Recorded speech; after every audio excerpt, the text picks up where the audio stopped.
Sting's retirement match. So from what you saw of the match and all the craziness that surrounded it and the speech afterwards and all that kind of thing, what were your takeaways from it?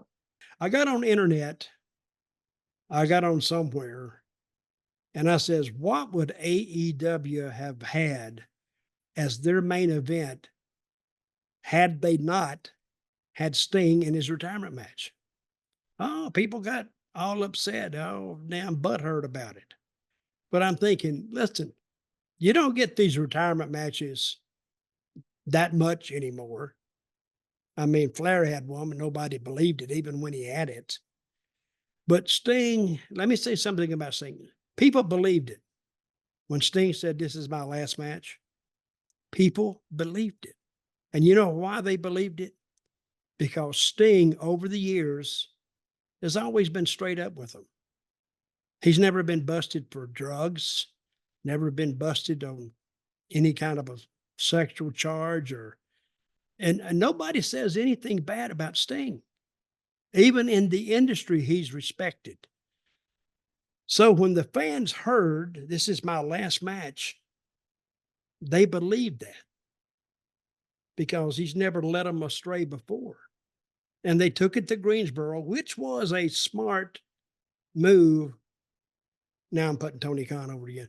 A smart move on Tony Khan's behalf, because Greensboro in the old Mid-Atlantic, it was like Madison Square Garden for WWF. That was the big arena. It's like 20-something thousand seats in there. And they used it for the ACC basketball tournament. And they've had some NCAA, championship games in there. So that was their go-to arena, and Sting was over there big time. Him and Flair, they had a angle going one time, a feud that would sell it out. Of course, they sold out back in those days. They sold out a lot of time, but that was when they had a card that was hot, they'd put it in Greensboro because it was a big building and it got used to drawing in people. But the people believed Sting was going to be his last match, and they tuned in to watch it. Now, a lot of people says, well, the match wasn't that good. It was this, it was that. I don't care what it was. As long as it was acceptable to fit in a wrestling ring, that was not the point of the match. The point of the match was not to have a barn burner. The match was to see Sting in his last match.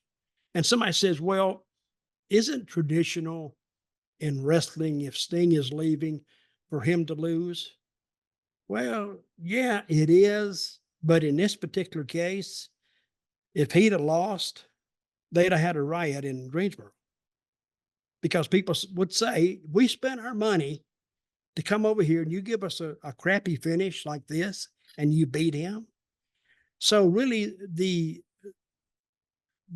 gist of the match, it wasn't how good it was that they leave happy. Now the guy that they have put so much faith in and so much trust in over the years, it finally ends victorious for him. Everybody's happy. They're patting each other on the back, hugging. But I did hear that he was giving his speech and it was cut short. Yeah.